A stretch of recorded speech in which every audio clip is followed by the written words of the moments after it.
I just finished watching this video of Erica Kirk, who is now the CEO of Turning Point. If you don't know who this is the widow of Charlie Kirk. She's speaking to Andrew Sorkin about how she believes that women in New York City are putting off getting married or having families because they're looking to the government to help support them, which is the funniest thing I've ever heard in my life. First of all, if you live in New York, there is no support whatsoever. It is on you. That is why it's called, if you make it here, you can make it anywhere.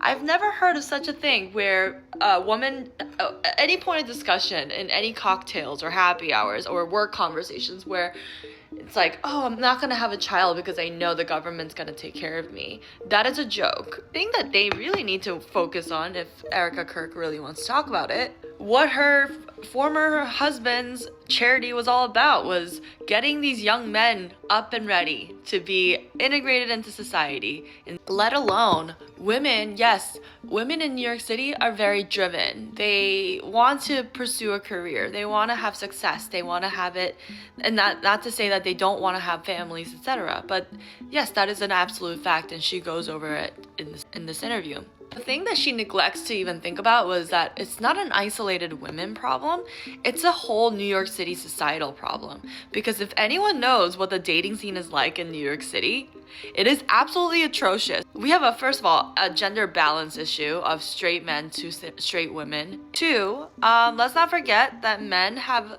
intense Peter Pan syndrome in New York City because of this gender imbalance.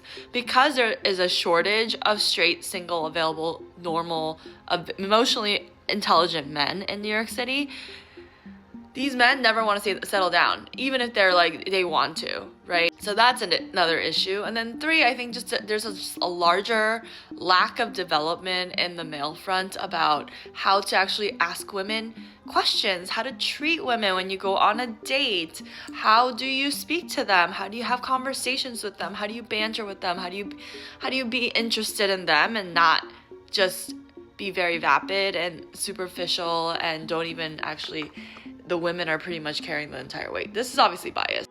That whole interview, I don't even think she knew what she was saying, but honestly, Mom Donnie has nothing to do with whether or not women in New York City are going to want to have children because, what, socialism?